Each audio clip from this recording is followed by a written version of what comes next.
thank you all for your help in communicating mobile ticketing initiatives to our fans this year. Also wanted to stress that any fans should download their tickets prior to coming to the game. To do that, the mobile ticketing guide is at the top of ClemsonTigers.com. So any fans, that will certainly help us get them into the stadium more efficiently and improve their fan experience. So with that, we will turn it over to the head coach. Coach. Okay, appreciate it, Ross. Good morning, everybody. Cannot believe it's week 3 already. It's crazy. Seems like we were in camp yesterday, and man, the already in the end of the first quarter of our season here. So, but excited about getting back at it this week. Every week is really a season of its own. It really is, and that's how we look at it. And this week is no different. A lot of opportunity ahead, but it's all about where we are and just trying to continue to build our team and to grow our team and to get better. Got another opportunity, to go play this week. We're excited about it. It's the biggest game of the year. That's our mentality. And again, just to keep improving. And it starts in practice. So today is a critical day for us. Tuesdays, Wednesdays are tough and fast. Physical practices, and as I said last week, man, I just was really pleased with how they came to work all week, and especially coming off a tough opener, and we need that same type of preparation, because if we can get that week in and week out, I think our team has got a chance to really improve a bunch. So again, that's where it starts is in practice. Excited about ACC play kicking off. We got 7 straight conference games, and the next goal for us is very simple. It's win the division. So that starts this week. That's what's in front of us, and we know that we got a lot of improving to do to be the type of team we want to be overall and in this league. Our next challenge is Georgia Tech, and they are a much improved team. In all areas. They had a kind of a crazy opener with Northern Illinois, who's a good team, a good program, and I think that's the danger of openers when you don't know a lot about the teams. And they came out there and I think they caught them off guard from a schematic standpoint with some of their unbalanced sets and things that really hurt them. It was a hard-fought type. They went for 2 to win it. And it was a heartbreaker for them, but they bounced back. I think that's a sign of their maturity as well and their culture growing. They bounced back this past week and played really, really well. So I think they're a much, much improved team. You can see that belief growing in what they do. They're committed and believe in their philosophy and what they do. I think that's important. It's going to start with their offense. I think that they've got offensively 7 guys back that have started 5+ games for them, so they're more experienced. Got 3 starters back up front, including a 4th guy coming in from Vanderbilt at left tackle. So experienced group up front. The back is special. He is a special player. He can do it all. He's going to touch it every which way they can get it to him. He'll have 20+ touches when the game is over. There's no doubt about that. He's a dynamic player. Their receivers are physical. You can tell they take a lot of pride in being physical. They got behind us a couple times last year and made some big plays. Quarterback-wise, they obviously got 2 guys, and I don't know if Sims is back or not, but expect both of them to play. And they're dynamic guys. They both can run the offense. But I thought Yates did a heck of a job last week. Very consistent. He's a very savvy guy. Really understands what they're doing. And Sims is they're both good runners. Sims is probably the more dangerous of the 2 when it comes to running the football. But they'll get them on the edge. They'll sprint, and you got all the throwbacks and a lot of screen game, a lot of different formations to adjust to, and again, just trying to get you in space. So good challenge for our defense with this bunch for sure. And then defensively, they got 10 guys that have started 5+ games back. So just the whole team is so much more experienced, and as a result of that, confidence, maturity, leadership, a lot of the same things y'all hear me say about our guys, especially on the defensive side of the ball. That's what you see with them. The strength is their secondary. Everybody's back. They've played a lot of football. They got a good transfer in there at middle backer, who's a very good player. They're not huge up front, but they play big. They play tough. They play with great effort. Same thing schematically. They give you a lot of different things from a coverage standpoint. One safety, two safety, double cloud. You get a little bit of everything. Just an improved team, and we're excited about the challenge, and we're excited about being back here in the Valley. It's a sellout.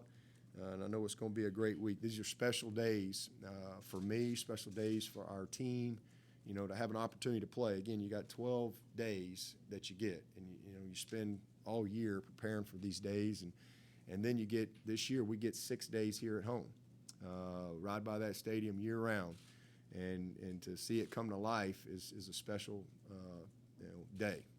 So got another one of those opportunities, got 5 more.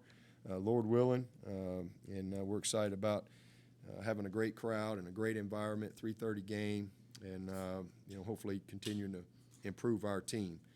Injury-wise, biggest thing to report to you guys is Dietrich Pennington's going to be out. He tore his ACL, so really, just big disappointment there.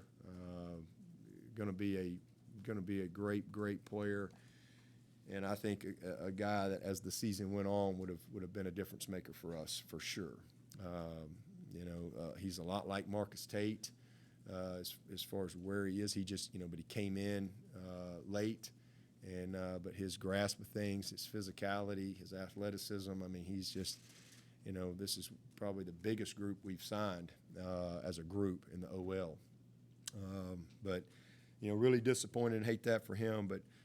Good news for him is he was able to get to camp. He was able to get a good experience and learn from it. He obviously can redshirt, and he'll be back better than ever. So, but that's 3 big losses for us in the OL. John Williams was a guy that was really going to help us this year, and obviously he's been out with his knee now for since camp, and then we lost Taquan. Taquan was going to really help us. So that's three guys that we were really counting on being contributors for us. So disappointing with that, but keep moving forward and hopefully get those guys better sooner than later. All right, any questions? When you look at Georgia Tech, and you mentioned their experience, but can you tell the difference in recruiting, that their recruiting's improved over the team that you played 2 years ago, or what's the biggest factor, the experience or the recruiting? All the above. They are doing a good job of recruiting. They've gotten some key transfer guys in there that is, I think, brought them a little more experience in the short term, which has helped them, and maturity as well. But just I think belief in what they're doing, familiarity, and you can tell that they've bought into the philosophy that they have there. And I think the coaches deserve credit for that because they've stayed committed. It's really easy, especially when things aren't, maybe going the way you want them early on to abandon ship, if you will. But those guys have stayed the course and stayed committed to what they believe in. And you can see them, building. And again, this was a really challenging situation, because you weren't just changing coaches and changing a culture. You're changing an entire schematic deal that had been in place for a long time, and it just takes time. So you can definitely see the improvement, with what Coach Collins and his staff are doing. They play with great effort. I think that's a sign of belief. You don't see guys loafing around or anything like that. They play hard. They play tough. And then they're smart coaches. I mean, they do a good job schematically of positioning their guys to have a chance to be successful. Dabo, this is your first game. You took over the head coach a few years ago. Talk about where you come from your first time you saw Georgia Tech to now. It's been an unbelievable journey. You know, I was the I don't know how many schools we have then. I guess did we have 14 then? I don't even remember. I was 14th, I guess, and now I think I'm second by about 6 months or so, 8 months on with Coach Cutcliffe. So I've seen a lot of change, and this is my 13th year as the full-time head coach. So I've seen a lot of change over the years, and you know, thankful to still be here and you know, leading this program.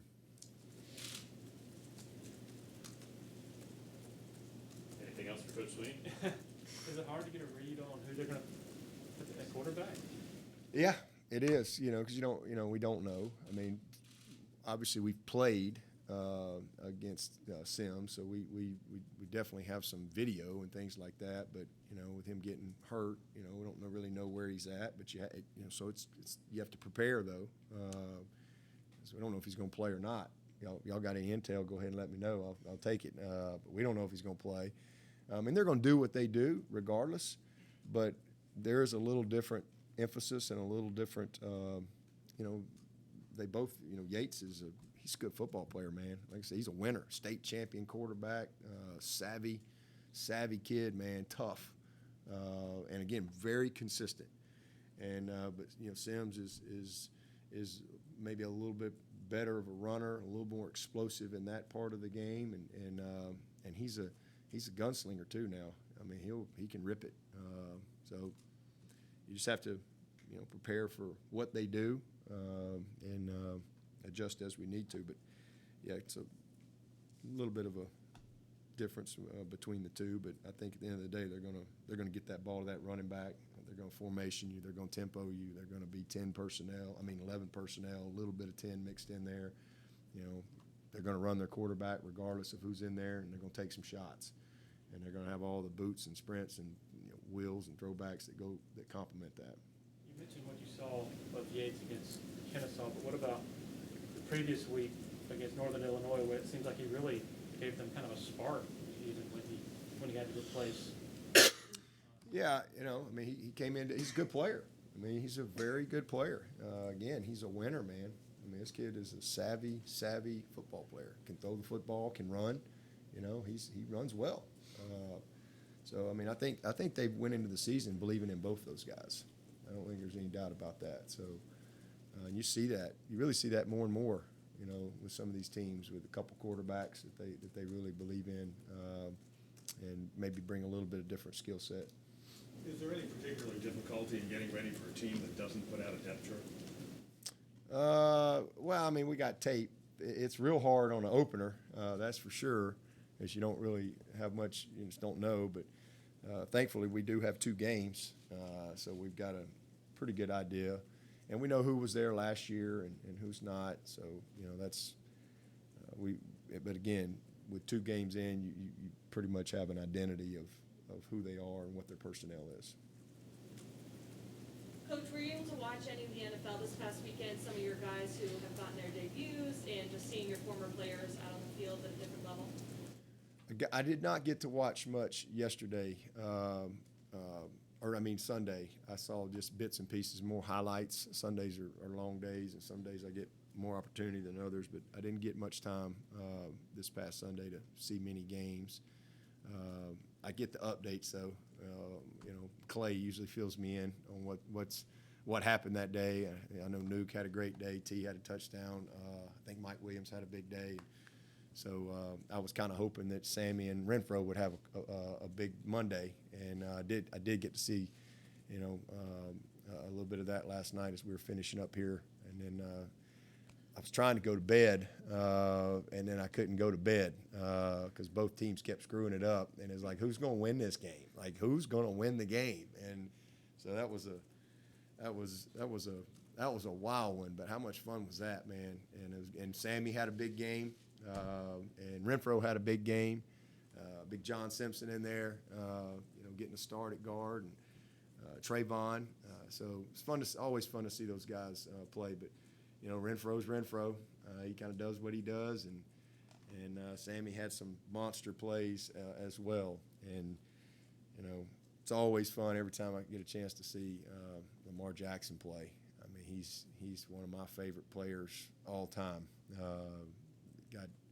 Got mad respect for that guy. He's as difficult a player as I've ever had to prepare for. So, always fun to watch him. It was a heck of a football game and kind of some crazy situational stuff that came up in the game. So I did get to see a good bit of that one last night, and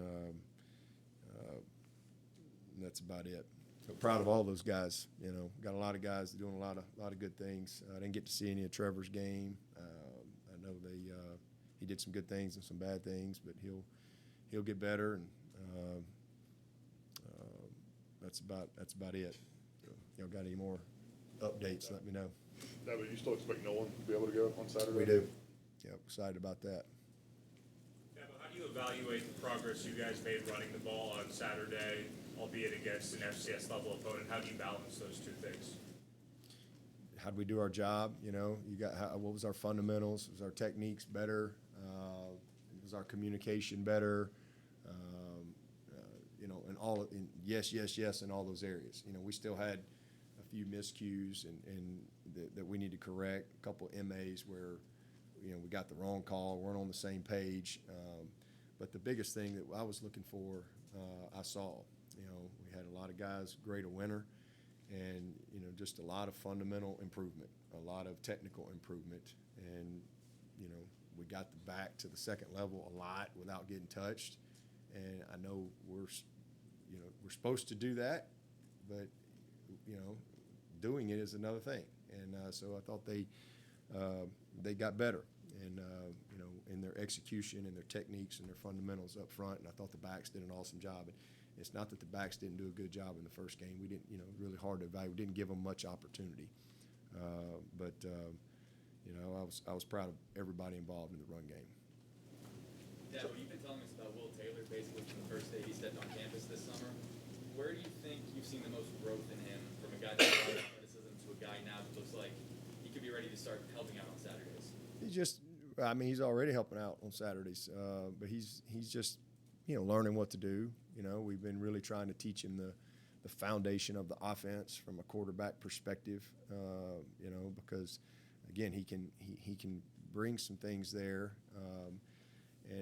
but just have that foundation, you know, as we grow him into another role. He's never played receiver. He's got a lot to learn about just pure playing receiver, but his skill set is really special for it. So he just got a better understanding of the big picture of what's going on. That's where he's grown the most. I mean, he's just been here since the summer, so you know, he's just a baller. He's just one of those kids that gets it, and the moment's never too big for him, and gonna be a good player. Tony was telling us his nickname is Maverick. Wanted to get your thoughts on that. That's a pretty accurate yeah, I think Tony nicknamed him Maverick. That's the old, you know, Tom Cruise Top Gun. So I think Ross said he put together some kind of video or spoof or something with that.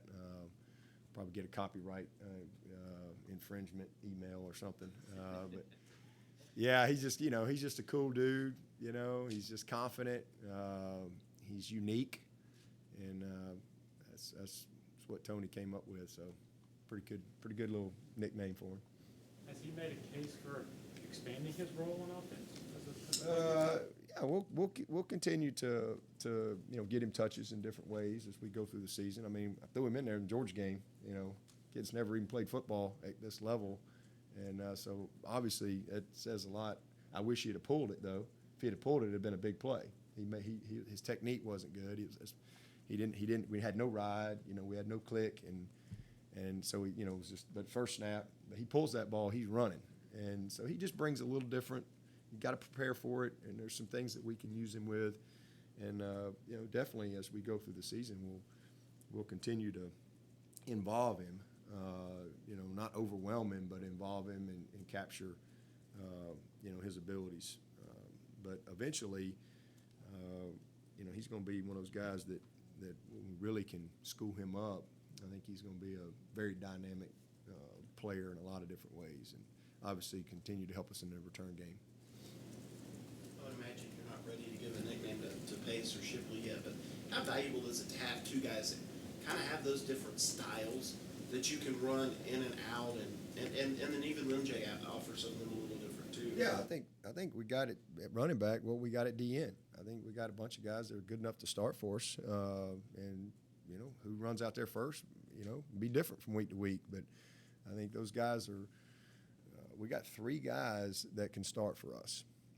We thought that for sure in camp, and man, Kobe, the improvement he's made has been awesome. He had an unbelievable spring, a great summer.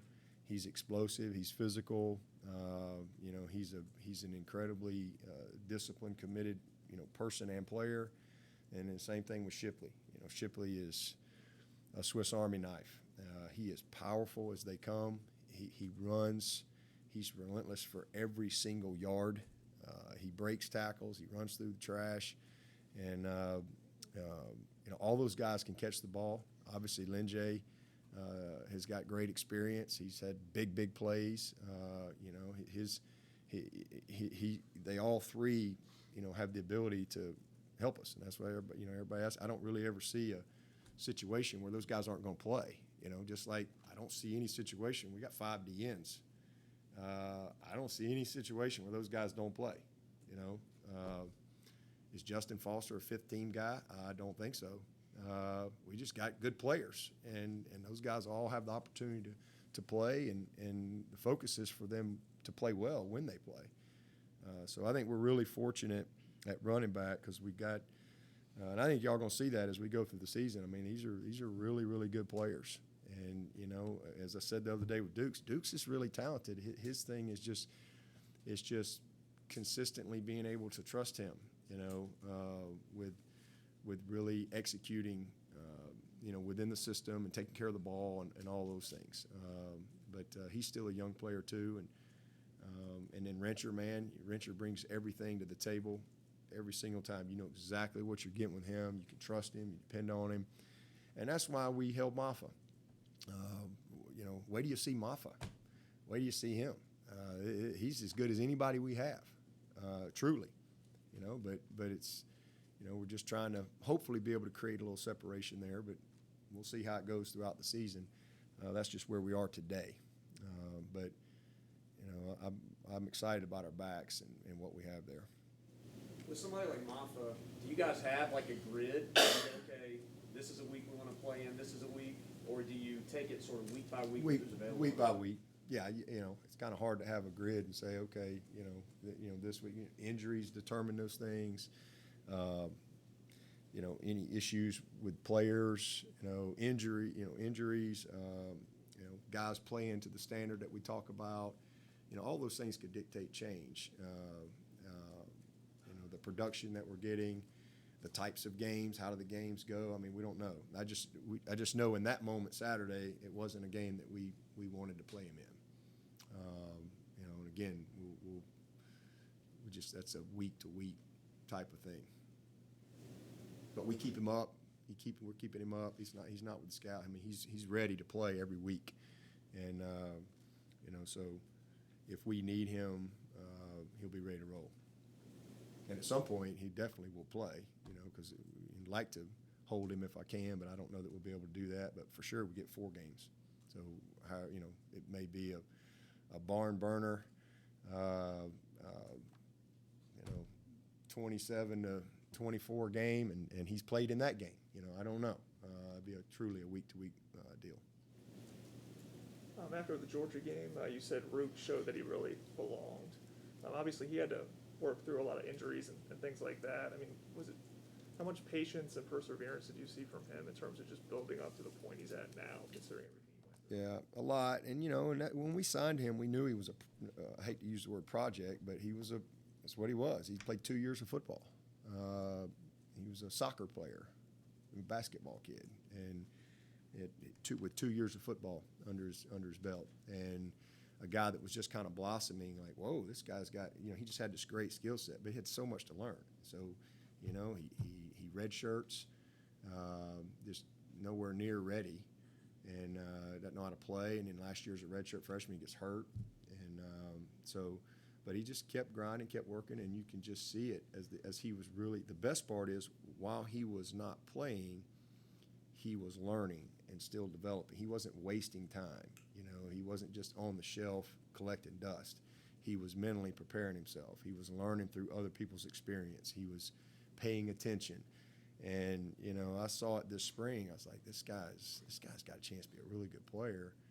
And he carried it right through the summer, right into fall camp. And then, man, he got a huge opportunity against Georgia and did great. And he was our player of the game. He and Skowski were the MVPs of the defense. And,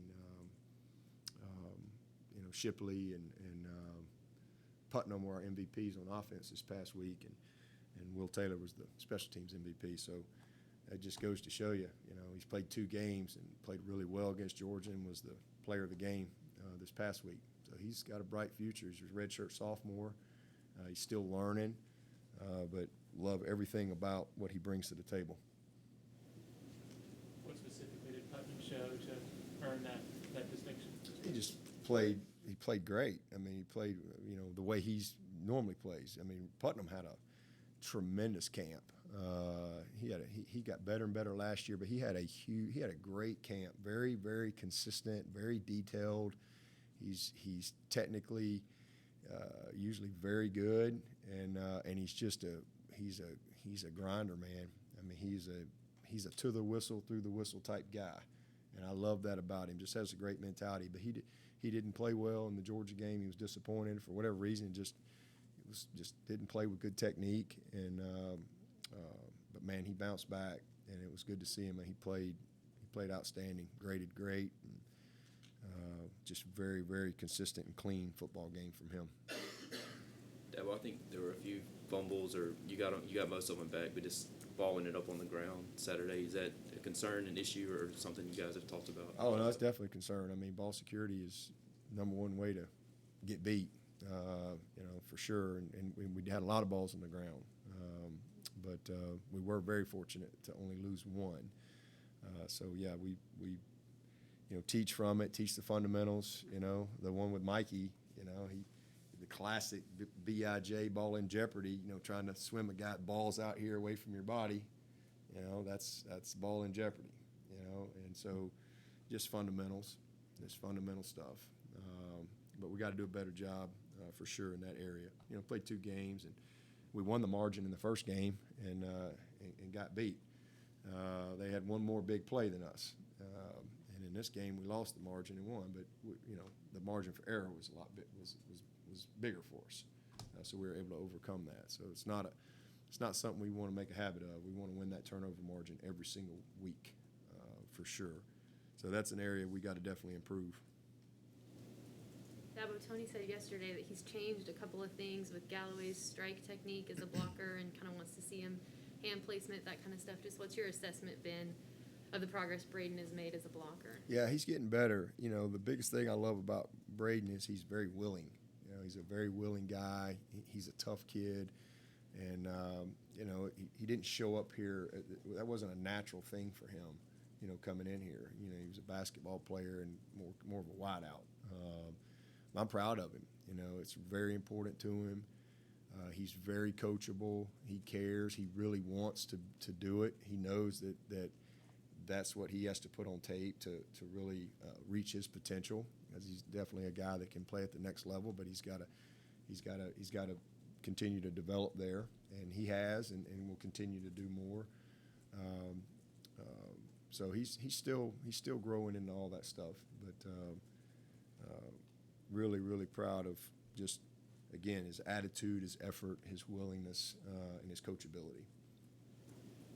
What's your evaluation of your offensive line depth, I guess, 6 through 9 right now, from what you've seen? Like I said, I hate we lost John early, but at least it was in camp, and we had a lot of time in camp to get, the other guys a ton of work. Taquan, same thing. Taquan would have really coming in here. He would have really, been a guy to help us, but I think he made, one day, and he was out. So, Dietrich is a big blow because I think he was on his way to really becoming a very consistent contributor for us and a definite big time depth guy.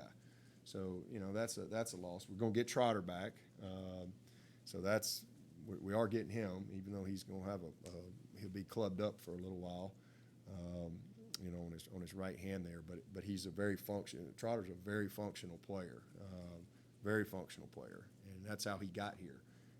Just a very fundamentally, technically sound guy, tough, strong, understands the game, and so that's a positive.